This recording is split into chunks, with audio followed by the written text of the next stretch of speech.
sa Diyos, ligtas kayong lahat, bagamat inambalos tayo ng bagyo. Hirap. Mahirap talaga pagka lalo na yung alala nyo, pundoy, randa, lahat ng ipon mo nawawala. Termos, TV, sopa, bangko, lahat. Pati mga alaga mong hayop na maalam ng maaga. Pero ang importante, magkagaling man, buhay ang bawat isa sa atin. Salamat sa Diyos. Life must go on. I love you. Yeah. Love you. Anyway, maraming salamat sa pagtugon ninyo sa aking imbitasyon. Meron tayo mga ilang distrito rin dito sa ibang distrito na naawa naman ako dala ng talaga namang hindi sila makalabas ng bahay nila nung oras na dapat sila ay nandito. Kaya i-welcome din natin yung mga taga-ibang distrito, palakpakan natin sila. Sa tulad ng dati, pipilitin natin yakapin ang kaya natin yakapin. Pahabain natin ang kamay natin at uunawain ang bawat kapwa. Ganun talaga. Kayo, mga barangay official, lahat iyayakapin nyo. Hanggang kaya ninyo, minsan bumubunal pa kayo sa bulsan nyo. Pero magkaganon pa man, ipinapakita nyo pa rin ang pagmamalasakit sa bagay na dapat naman tularan sa buong mundo. Tayo ang takbuhan, bawat pamilya na sasabukan natin. So anyway, mabigat itong mga darating na panahon. Yan ang katotohanan. Alam nyo, mahal na mahal ko po si Boss Danny. Hindi yan kailasan.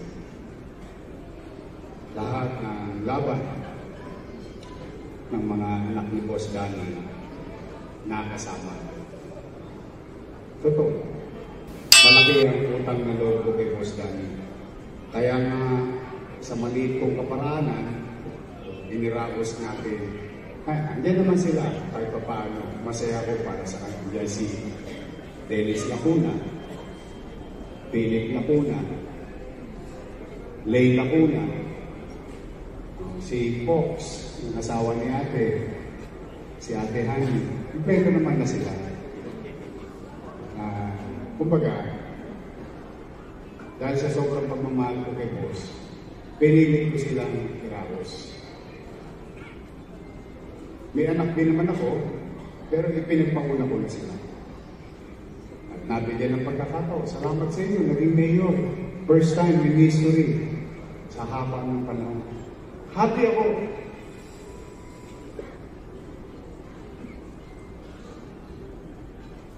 Ang utang na loob ko sa kanila, o tayo man, ang pagtanaw ng utang na loob, hindi talaga mababayaran. Hanggang ngayon, kasama tayo. Kung ako man, tatanaw ng utang na loob sa kanila, gagawin ko pa rin. Pero baka sa ibang bagay na lang. Kasi malaki rin naman ang utang na loob ko sa taong bayan. Malaki rin naman ang utang na loob ko sa inyo. Pero bakit? Ang nanay ko si Chayong. Ang tatay ko si Butete. Sa Pier 8. Solong katawan lang ako. Pero dahil sa taong bayan, narating ko yung kilalalagyan ko ngayon. So hindi naman siguro masama. Natanawin ko naman ang buwan ngayon.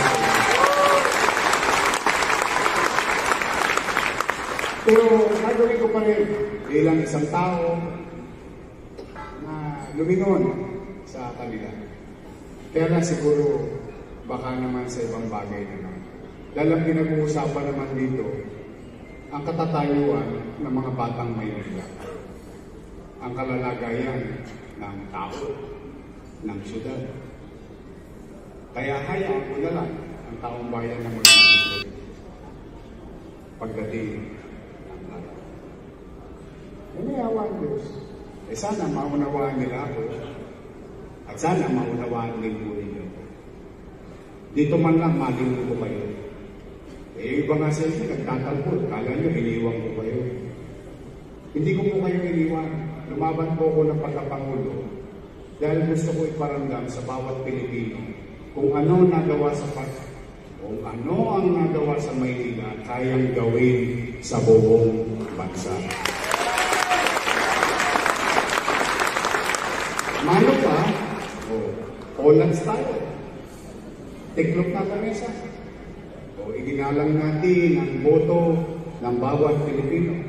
Ang katotohanan po niya, nagbibilangan pa lang ng Lunes Martes, umayaw na ako Hindi nyo napansin kung naalala ninyo. Tapos na. Pero yun ay mga bagay na nakaraan na. Then we have to move on. Sa pag-ikot-ikot ko,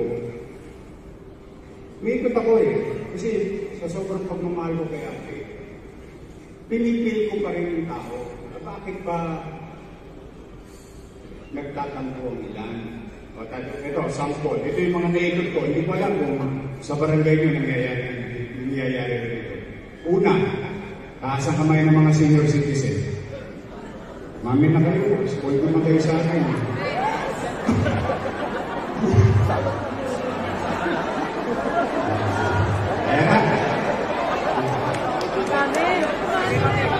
Mahal-mahal yan, mga senior citizen, mga nanay ko, tatay ko, lola at lola ko.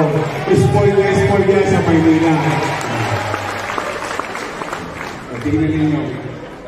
Ano ang itinalulungkot ko?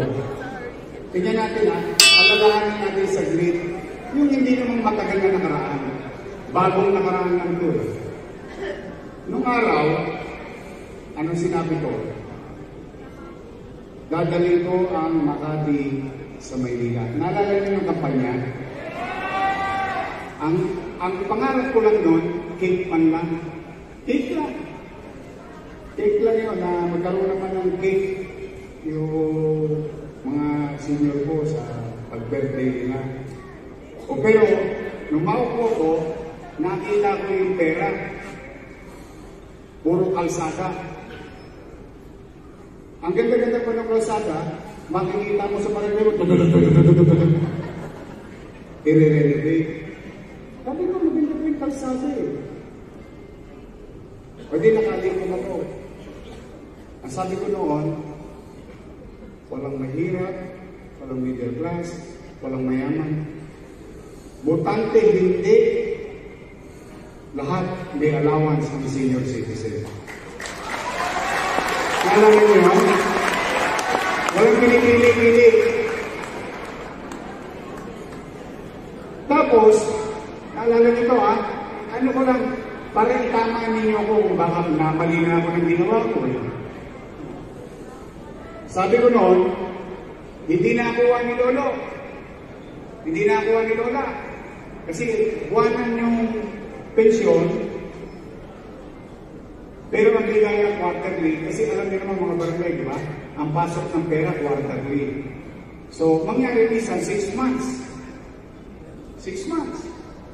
Nung bigay yan yung payout, hindi nakuha. Pwede sabi ko, alam mo mga lolo at lola ko, kahit 11 months mong hindi nakuha yan, pagdating ng Disyembre, may 6,000 ka. Tama ba? Nangyari ba yung kumataw? Patay na nga, binibilang ko pa. Sabi ko, lagay ko ng patay mo, tapos bubuhati mo sa katao. Ganun mo, tatak mo, makuha na. Di ba yung biro-biro natin doon? Halimbawa, living allowance. Di ba ang salita? Living allowance. Ibig sabihin, ika-aning na buwan, payout, namatay. Dapat, yung 5 buwan, makuha ng pamilya. Kasi, buhay pa siya nun Buhay pa siya nun Yung ika-aning na buwan, hindi niya na makukuha. Kasi tegi na Tama ba? Eh, nagtataka naman ako, bakit nila binago yung batas? Bakit ngayon, totoo ba napabalitaan ko hindi na nakukuha kapag wala sa payout ng senior?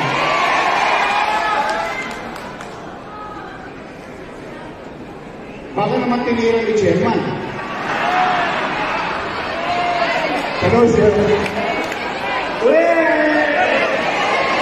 Alam mo bakit? Kaya ako tinitiro? Madalas pagbintangan si Chairman. Hindi naman kasalanan ni Chairman yun eh. Unang-una, wala naman tangan si Chairman. Ang tanong ko, pera ba yung taong bayan? Opo. Inupos ko. Imbis sa kalsada, ang makinabang, yung mga lolo't lola ko na lamang, nanay tatay ko, mapakinabangan man lang nila. Alam niyo kung magkano yun? Alam niyo kung magkano? Magugulat kayo.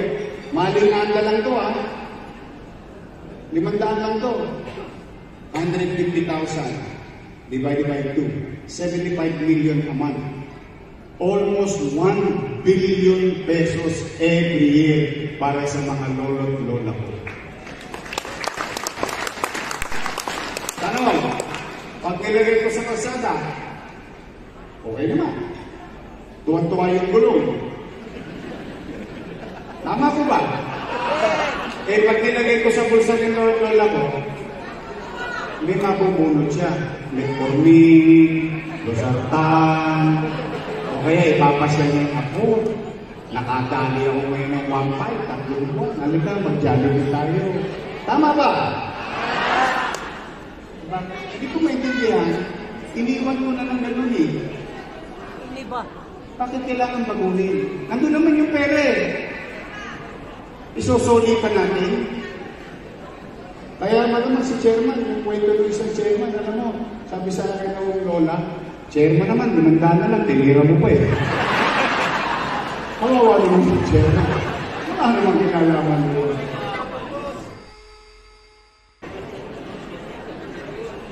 Hindi na, pera naman, hindi ko pera yun ha. Pera ng taong bayan yun. O ngayon, total, nagsichismisan tayo ngayong gabi. O ngayong araw, may maiuwi lang ngayong kwento. May mauwi lang. Sabihin nyo sa mga lolo't lola ko. Una, sabihin sa kanila, I love you. Pangalawa, sabihin sa kanila, may awa ng Diyos, pag kanyang araw, ibabalik ko sa dati yung sistema.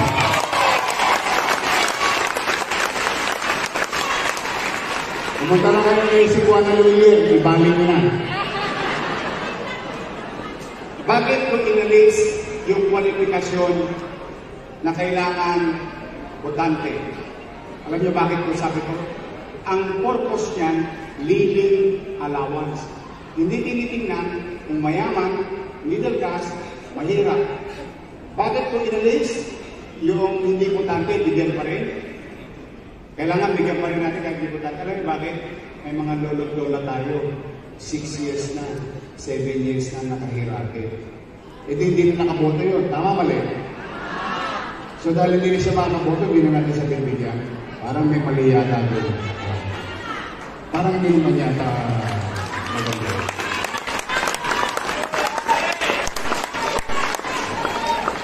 Ang gobyerno, hindi bangko. Ang gobyerno, hindi para mag-impok ng pera. Bangko lang po yun. Ang gobyerno dapat gumastos ng pera ng taong bayan. Yun ang purpose ng gobyerno. O kaya magpanatagin nyo na yung mga lolo't lola mo, sabihin sa kanila, steady lang sila sa Getty. May awain Diyos. Pag may nakabalik yan, balik-balik na lahat. Dalawa lang muna. Pero major concern ko to. Yung pangalawang problema nito ng barangay at ng may sakit. Hindi ko maintindihan bakit kailangan mag-online pa kayo para pumunta sa health center.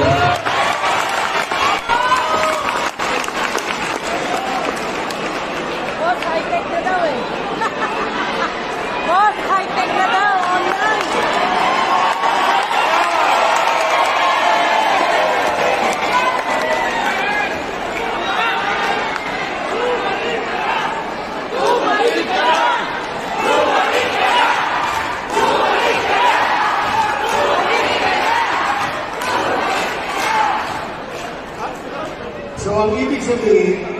nanay ko may sakit. Yung nanay ko matanda na.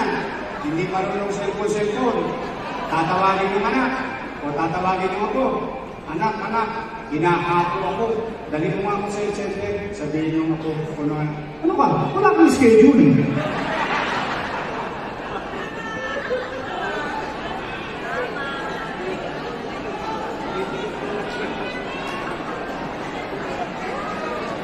Hindi ko mag-gets eh.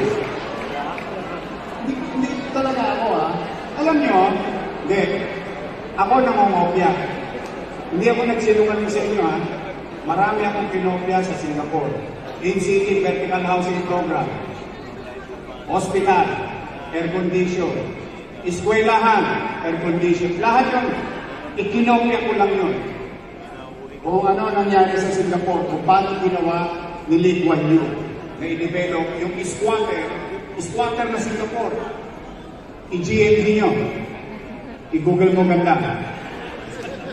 Noong araw, 1950s, ang buong Singapore is squatter. Literal. Umiitsa sila sa kanal. That's how world Singapore. But Lee Kuan Yew came up with an idea. What you call MBN. Minimum Basic Needs. Housing, education, healthcare, jobs.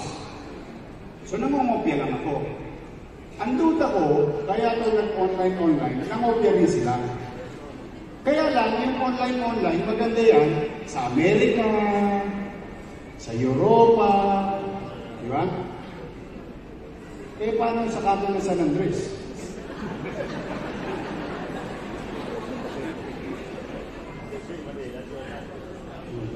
Paano doon sa Riles? Paano din sa Paseco? Paano mga taga-Intramuros? So sabi ko, kung gusto natin na may sistema, hindi gawin natin.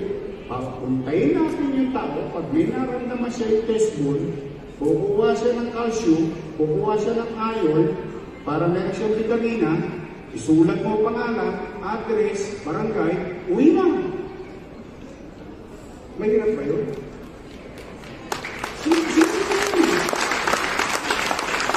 Yung matatanda, pupunta doon, dadalhin yung apugo, bunutan mo ng ngipin, namamaga. Sabi, ay wala kayong schedule. Sabi, apo, bibigyan kita ngayon, tokbolo doon.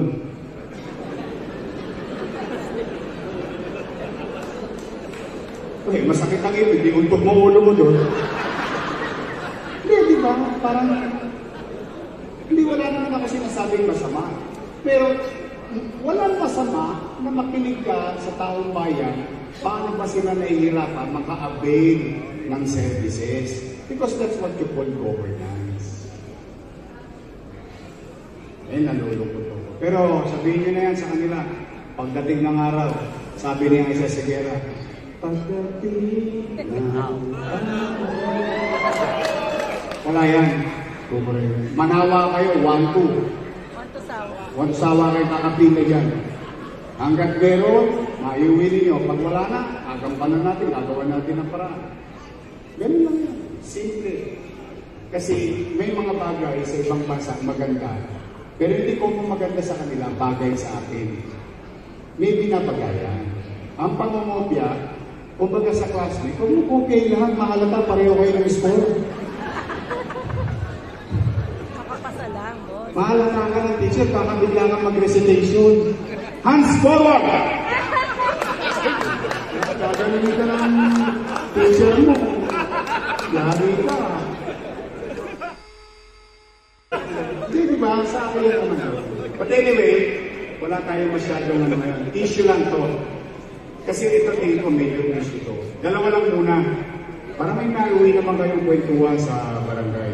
Na meron naman kayong maiuwi na mapanghawakan pa. Kasi importante yun, dahil tatanungin kayo ano ba napag-usapan? At least dalawa lang. Someday na lang. Someday na lang. Someday na lang. Pero ito naman, meron lang ako, may kompromiso na ako sa inyo. Kumbaga, sige, ayusin natin na. Pwede ba akong humingi ng pabor? Pero personal. Hindi pang-taong bayan. Personal ko lang itong hiling. Makisuyo lang sa inyo. Pagpapasensya niyo natin. Yung hiling ko medyo personal. Kasi mahal ko naman talaga yan. Si Ate Hani, si Pili, si May, lahat sila ng pamilya dahil may boss dahil. Ang pakiusap ko lang, sa akin lang ito arbor ko na ito. Huwag kayo magsasalita ng masama laban kay Ate Hani.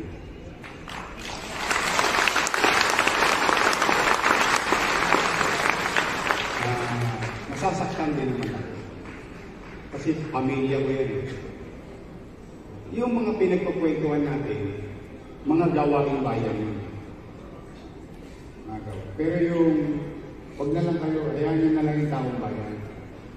Kung meron man kayong kinikilkin, sarili ninyo na lang. Yun lang naman natin. Kasi, siyempre, ayaw ko rin masasaktan yun.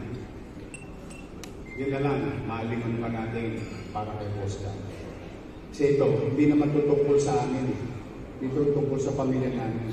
Tungkol to sa bawat pamilyang Manileño. Buhay natin lahat ito.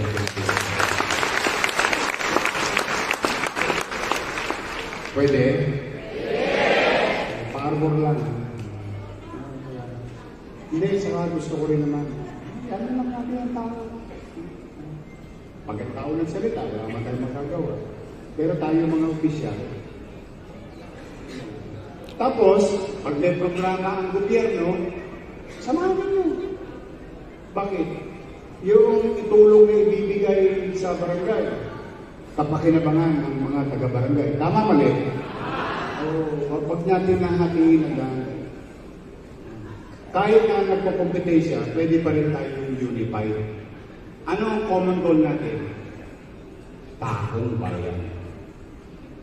Pinanginibabaw natin ang katatayuan, kalagayan at kinabukasan ng bawat batang Maynila sa loob ng ating lungsod.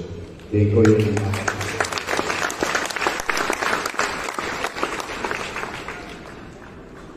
Please. Pwede? Sold na ako. Uya na. Wala talaga. Gusto ko lang kayong makita. At saka gusto ko i-kumpirma yung mga nangyayari. So anyway, nandito mga kasama natin. Andiyan si Tolma. Yan. Atty. JD. Che Borromeo. Bobby.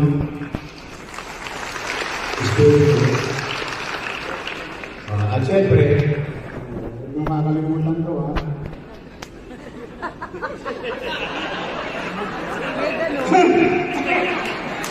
Chica Jensa. Nandito rin, Simon Yopango. Nandito, kasama natin ko si Laris Borromeo. Ito yung tatay niya si Che Borromeo. So muli, mag-ingat kayo. Maraming salamat sa pagtubo ninyo sa ating imbitasyon. Mahal na mahal ko po kayo. Manila! God bless! Thank you! Maraming salamat po. Hindi mo palakpakan po natin. Norte, East,